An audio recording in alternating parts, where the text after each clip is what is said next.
Hello and welcome to the Grand Tour Fans, the channel from fans for fans. My name is Fons van Hart and I'm your host.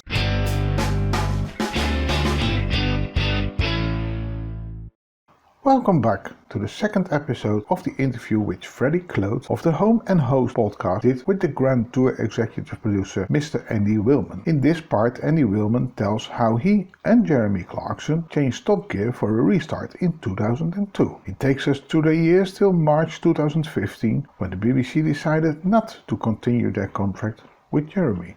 Yeah, so Top Gear, you got to be in the mid to late 90s. Shows, factual shows on the TV. You've got Ground Force coming and that makeover one with Carol Smiley, where people are doing up each other's houses. Yeah. They are the thing. They're the new thing. And none of the presenters in them are doing piece to camera. They're just chatting to each other. Yeah. And Top Gear's sitting there, old-fashioned as hell. One presenter does a 5-minute item, move on to another one. And it's looking as old as hell. And Jeremy's not on it anymore. Jane Root, a controller of BBC Two, took it off air. And we had just done, Jeremy and I had done a series called Speed, BBC One Science, about the science of speed. Wasn't a happy experience because we were in BBC One land. So everyone's got an opinion. And we were just... Our hearts weren't really in it, and we were not in a good environment. It was like a million miles from what we got back with Top Gear when we just pissed about on our own, under our own like regime and plans. Yeah. So that hadn't gone down that well. The chat show was dying, so we were like, "Oh fucking hell, what we're going to do?" And then Jane Root took Top Gear off air, and it was Jeremy who said, "Because where the guy is good, I've got my skills." But where he's good, he's the one with the light bulb moments. He's the one who goes, tell you what, let's smash that wall down and see what's on the other side of it. And then I'll go, all right, I'll find a good way of smashing that wall down or whatever. And he was like, let's go to the pub. Because Jane Root said, I'm not bringing Top Gear back until somebody gives me a good way of doing it. And he was like, let's have that show. So we went to the pub, and he already had, a good few ideas. He'd been thinking it through. And in that pub, we worked out broadly what that show was going to be. But that was introducing the live studio audience as well, right? That was the audience. That was guests. Jeremy had already thought of all these things. Yeah. Having a track, he'd thought of that. And... all the logic was pragmatic. He was like, if we have a news section, if you look at Top Gear at the minute, the old Top Gear, you have to, if you're going to mention the new Volkswagen Golf, because it's an important car, you have to do a 6-minute film on it in the current sort of format of Top Gear, the old one. And he goes, but it's not worth a film because the car is just very good. It costs this much, and if you want one, buy one. It doesn't make good TV. And this is what he'd worked out. Sure. So he's like, so if we have a news section, we can just cover off cars that aren't worth filming, and then we'll just film interesting cars. So he was like, he was on it with the journalism and the TV mind that he's got. And also, did you think that the aspect of introducing a celebrity each episode, or some episodes? Yeah, that was going to be a laugh. And he's like, they've got to do a lap time. And I was like, I say the more cautious one. I'm going, but what if they don't want to do a lap time? He goes, well, they don't come on. And I'm like, okay, right. So Jonathan Ross, who was probably like the biggest TV star at the time, I was going to say, if he doesn't want to do a lap time, he goes, well, he doesn't come on. Yeah. And I'm like, you're mental. It's never going to work. But you've got to have, I suppose the inclusion of that celebrity thing not only added a separate asset to the overall show, but also if, I don't know, for example, somebody wasn't already a Top Gear viewer, which 99% of the country were, if they saw that they're the singer of the day or whatever, it was another means for them to tune in. Do you know what I mean? Did it not? It's quite a clever asset in that, like, people who may not watch every single episode see that Will Young's on and said they don't want to miss it. Yeah, and then they're hooked. Lots of happy accidents that came together, I think, in the end, because I mean, we were. If you watch that first series, it's shit. Yeah. Because we were learning. We were completely out of our depth, but we learned, and it was good enough to sort of survive. But the audience was flat dead. We had 50 people. Yeah. We thought that was enough. It was fucking chronic. And then, what was the BBC's reaction to that first series then? Well, like I say, they were like, it got decent numbers. It got 2.5 million, 3 million. Mm-hmm. So they were like, okay, so and it was like getting better. Yep. It was work in progress. But that's my point about the BBC. They go, all right, it's clearly getting better, so stick with it. Yeah. Whereas in America, they go, take that off air. Yeah, of course. After 3 weeks, it's not done what we want it to. So they were really good like that. The BBC are always good like that. And we learned quickly by our mistakes. We got the atmosphere going. We just got it better. And then another good thing that was important, which is an accident, but a good one, is it's put out on a Sunday night at 8 o'clock. Prime viewing time, isn't it? Yeah, but if you think what Sunday night was then, Sunday night was back then was miserable dramas. Yeah. Scottish Hebrides detective, all that kind of stuff, grim. Sure. So, and there we are with our kind of Friday night feel show. It's exactly. like TFI Friday with cars. Yeah. We're there on Sunday night. And people start to go, oh, that's a bit of a cheery thing. The kids watch that 9 o'clock's bed. Exactly. And it just cheers people up. So the kids start watching it. It holds off the Monday blues for a tiny bit longer. Holds off the Monday blues. Yeah. Kids start watching it, dads watch it, and then mums start to go, one thing mums love is their whole brood doing something together. Of course. So they're going, well, I'll watch it with you. Yeah. Then it becomes a family thing. And we start picking up on this, that so many kids are watching it.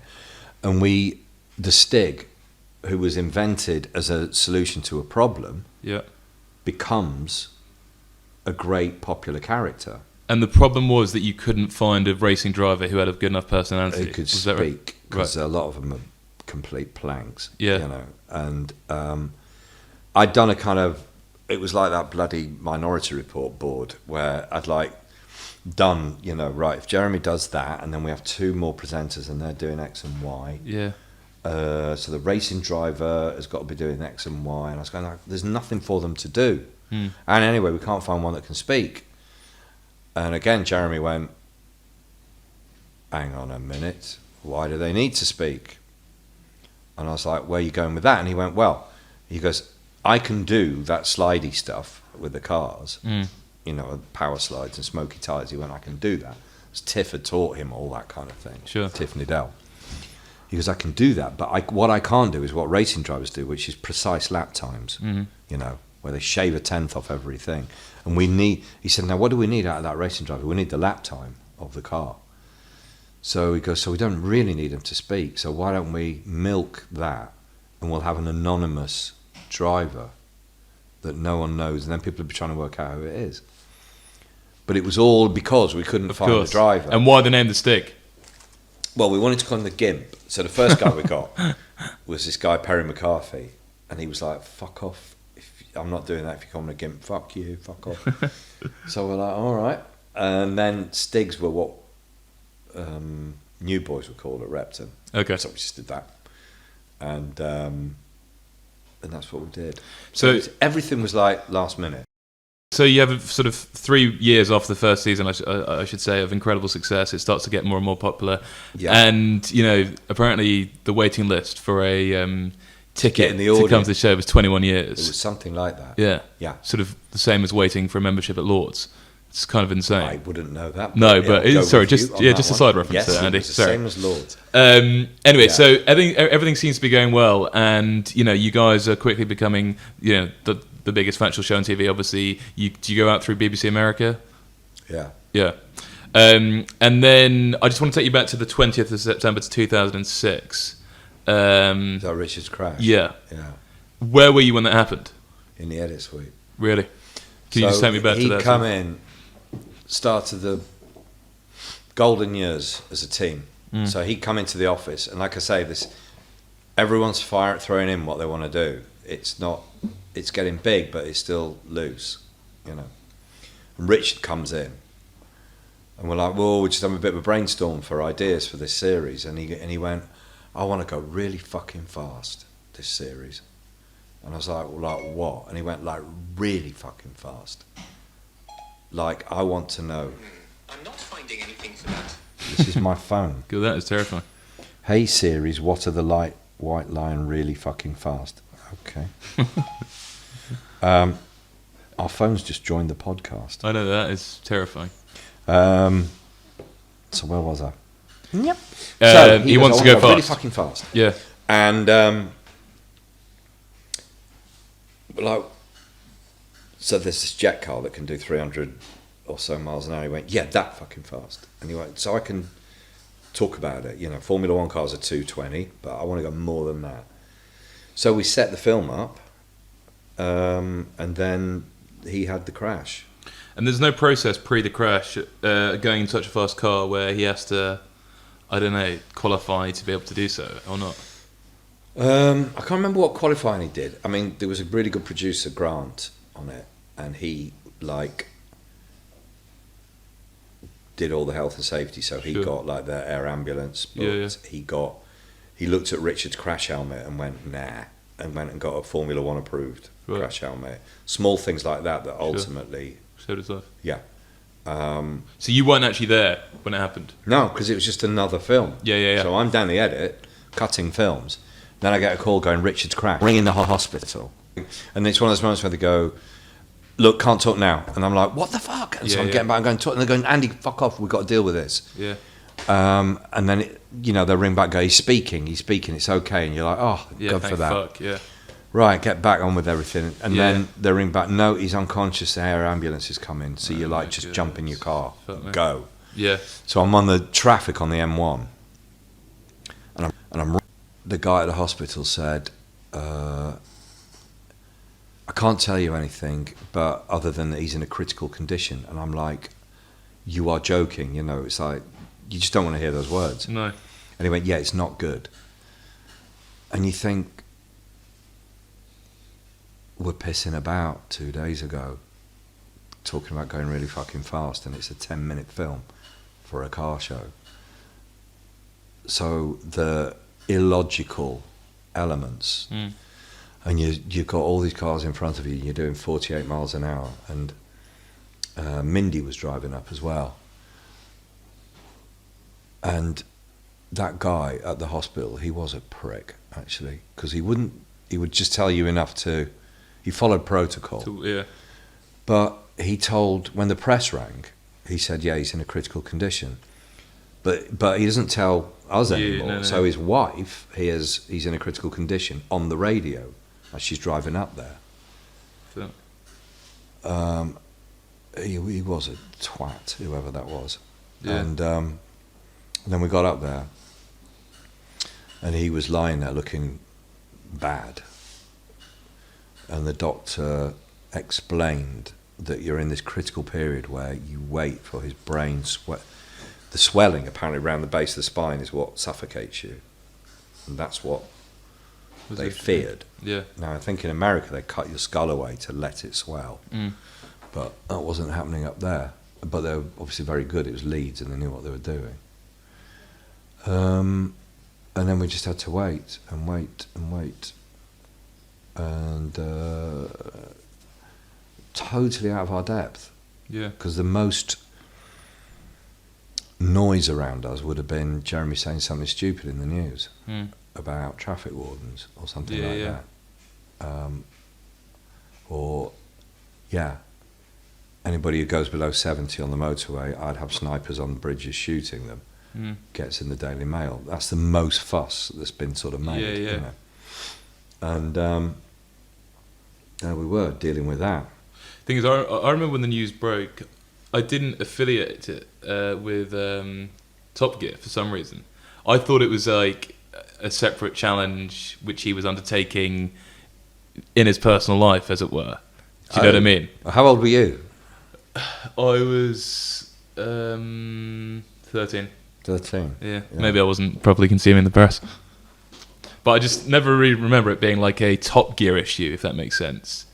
I remembered it being a Richard Hammond issue. Yeah, I mean, it was on the news a lot. Yeah. Um, Huge amount. Huge. Yeah. I remember Martha, my daughter, she was 3 or something, Right. 4. A lot more with it than I was at 13. No, she's more. She's 6. She's 6. Right. But Amanda had said to her, Daddy's gone up to see Richard because he's had a bump on the head, because Martha knew Richard. And she sort of walked into the living room and there was like TV screen, Martha standing, watching the news, going, "It's not a bump, is it? No. Promise me he'll be all right." And you've got to go, "Yeah, he will be." And she's going, "Yeah, but like 6-year-olds do." "No, but you promised me." And I don't fucking know. And then he was out of danger. And I remember I talked to Sid Watkins, who was the Formula One brain specialist and head injury guy. Yeah. And he really pacified me because he went, "Was he talking after the accident?" I was going, "Yeah." And he went, "It'd be all right then." And I was like, "What?" And he was like, "Yeah, it'd be all right." He went, "If he's not talking, there are plates that are sheared in the brain, and there's nothing you'll ever do about that." And he went, "But it's like a filing cabinet that's been tipped over, and everything's on the floor, and it'll take its own time to put it back together, you know." So it was weird for us. And did it step the show up in terms of the public consciousness? Yeah, because when I mean, it's a hard question to word, but that the crash benefited the show in the long run. Not in the long run. In the short run. Short run, yeah, in a mercenary way, it did, because it added to the fact that those 3 really do the things they do. Yeah, they put themselves on the line. They're not fakes. Yeah, that's rare in TV. Yeah. People that they're putting themselves out there for a factual entertainment show to that level. Yeah, no one's going to question the source of a campfire now, are they? No, they are. So there's that element around them that they are. They always, part of their popularity was that they were always the bloke in the street who ended up on telly, but that added that layer. And what else? Yeah, is there a ghoulishness about watching the guy who survived? Maybe. But that, you can't live off that. You know, of course the viewing not. figures settle to something. Of course. But one thing which did really help was from the 12th series, the feature-length specials. They were an accident as well. How did those come about? We went to Alabama, the Florida one, where we had the Alabama incident. We went to Florida to make another of our 25-minute shows, and we just came back. I started cutting it, and when I got to 50 minutes, I was like, "Oh, fucking hell. This is all good." And then I was like, I got to thinking, why would we cut this stuff, throw this stuff away, so we can have a news section that week? Of course. Or have Rick Parfitt driving around in a car. Why are we going to do that? Yeah. Let's use it. Let's use it. So I said to Jeremy, "Have a look at this, but I think this runs all the way." And he went, yeah. So we put it out. We just billed it as a special, and it went down really well. Yeah. And I mean, Alabama helped the petrol station bust up, and then it became a thing. Right, we're going to do one. So, like I say, you've got TV moguls like Simon Cowell, and he's fucking good at sitting down and planning. But he plans a world domination, and that's what he does, and he's very good at it. Ours was always a happy accident. So, the Stig, an accident, the specials, an accident, and so on and so on. But we were bright enough to know that when we were onto a good thing, we'd go with it. But in the specials, you end up going from a TV producer to a film producer, in my view, really, in the sense that you're Whoa, yeah. But I'm being honest. Like, if you went around any house in the mid 2000s, everyone would have an area of their bookcase dedicated to the DVD specials which came out, and they became Christmas gifts forevermore. Yep. And unwatched. I must say that for a casual Top Gear fan, they would massively interrupt the specials. People who didn't even watch Top Gear would watch the specials because no longer were you following a narrative of a sort of car-based episode, but you're just watching a comedy and a thriller all intertwined into. I know, and they did have a much broader appeal. Yeah, and people who don't want to wade through the news, or there were always those divisive elements on the main show where people go, the guest lot, car people didn't like it. No. You know, they go, fuck that, I'll watch Graham Norton if I want to listen to a guest, and so on. Some people didn't want to watch the car test. Yeah. But we hit the sweet spot with those things. Because, sorry, just jumping in. Yeah, go on. Because they were the pure, undiluted essence of those three elements, that point I'm making about it going into the male brain. Yeah. You've got the self-deprecation.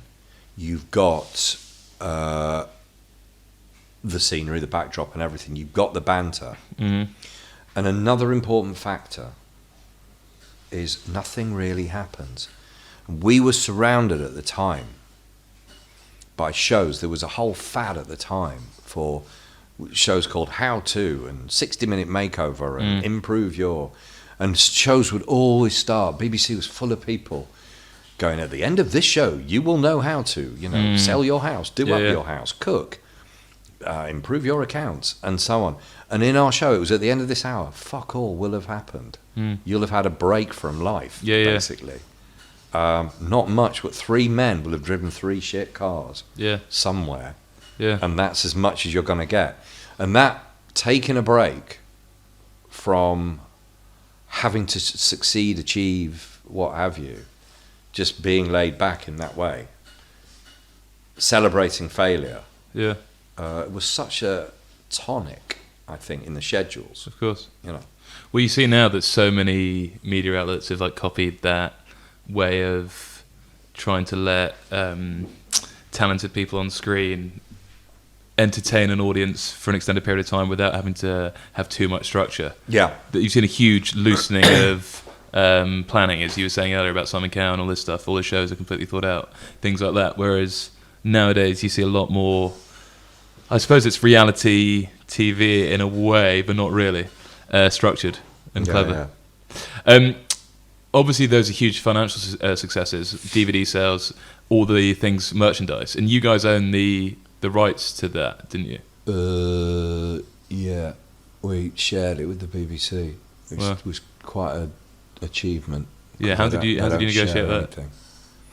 Well, we were going to leave. It was quite simple. Right. Okay. We were going to go set up our own show. Yeah. So about 2009, you were. Was it then? Yeah. Well, yeah, 2009, you were threatening to leave with your dignity intact. Threatening? Yeah. Well, I'm not sure if threatening, word. but you did end up staying for another 5 years. We were invited to leave. Really? Yeah. Somebody approached us and said, I'll set you up, I'll back you, and you make your own. It won't be called Top Gear, but you'll all get rich. This is another media outlet. Yeah. You will get rich, you'll own your show. Do we know who they are or not? So, I do. Can I? So, I don't know if he's ever got talked about. Let me have a think. So, we went... Was it ITV? Nah.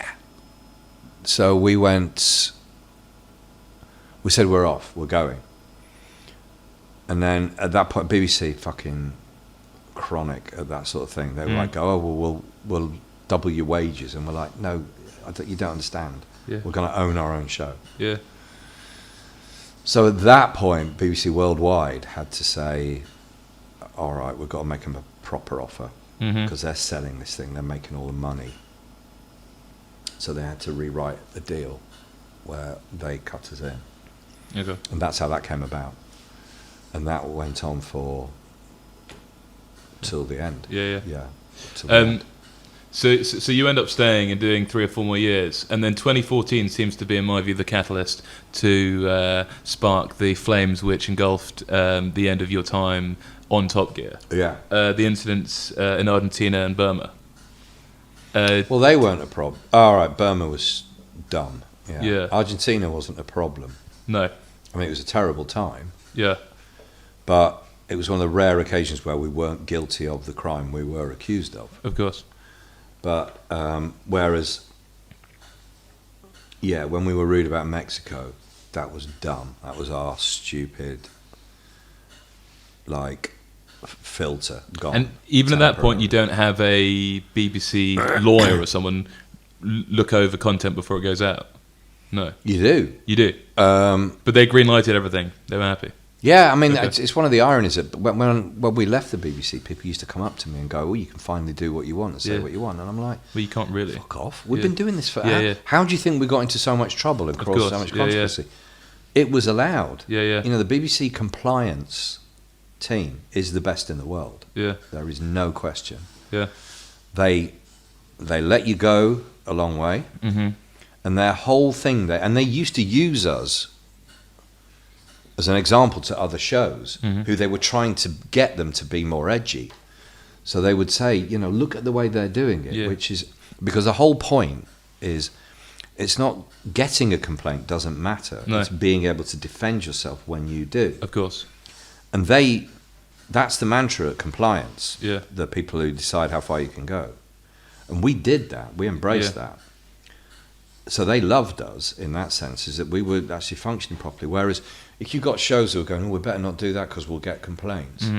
The compliance lawyers were going, stop, you're supposed to get complaints, It's just, there's no harm in it. No, you just got to be ready to You defend just yourself. got to be ready to defend yourself, yeah. And so, so we would comply stuff. But in the main, then, and they would pass stuff and then things would go wrong.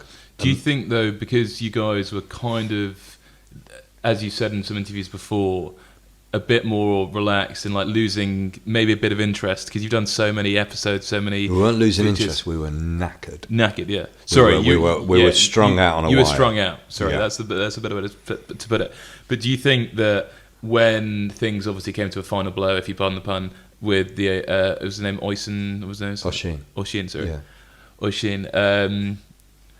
Had there just been sort of a wave of tiredness, which there was only one way it was going to come to an end, and that was going to be something catastrophic like Well, that? the perfect storm was brewing because there was a group of senior management who were absolutely culturally and politically and everything opposed to what we were about. So they would be very happy if we didn't exist anymore.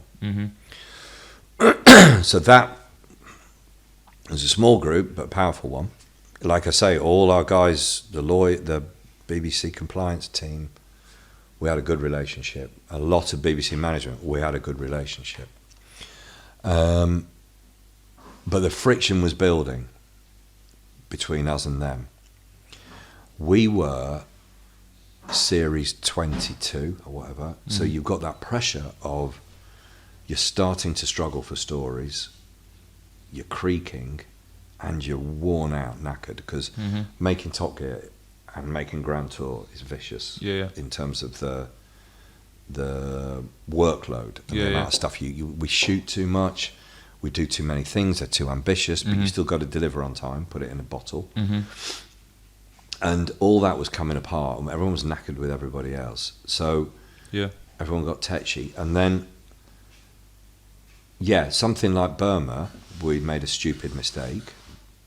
Mexico, we'd made a stupid mistake, and we apologised about Mexico.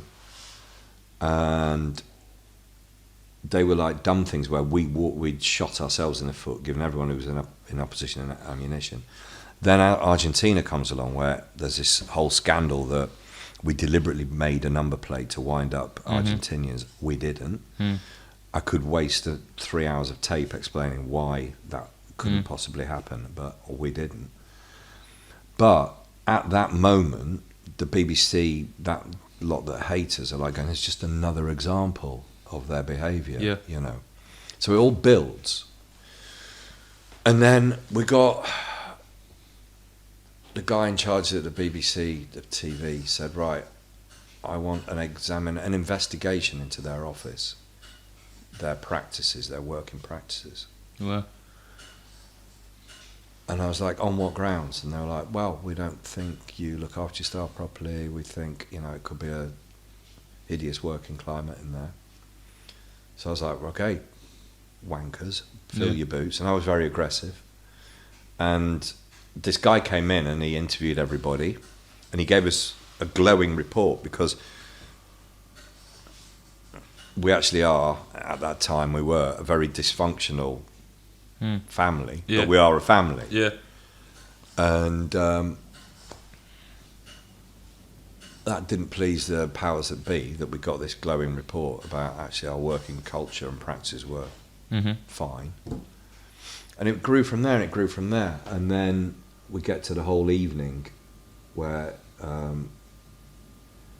the whole incident happened. And I'm saying incident because we can't talk anymore about it. And that was enough. That was enough for them to say, right, we're calling time on you. How long had he worked for you? Who? Ocean. Years. He was a good worker. Right, okay. He's a bright guy. Yeah, good worker. Does he still work for Top Gear now, do you know? I don't know what he does now. No. Fair I don't know. I moved on. I left of the course. BBC soon after. Anyway, you have a worldwide audience of 350 million. So Yes. obviously when you guys left, I can only imagine it was 3 or 4 seconds before all the phones were ringing. Not even 3 or 4 seconds, maybe half a millisecond before your departure's announced, in line with Jeremy's. No, he left first. Well, he was sacked. Yeah, sorry. In line with that, in terms of you guys all left together. I left shortly after. Yeah. The BBC tried to keep Richard and James. Yeah. Because it was like split them up. Did you also learn a lot of this interview? I'll come back for episode 3, which will be online soon. If you subscribe to this channel and click on that notification bell, you get a message when the next episode is online. Thank you for watching and listening. Goodbye.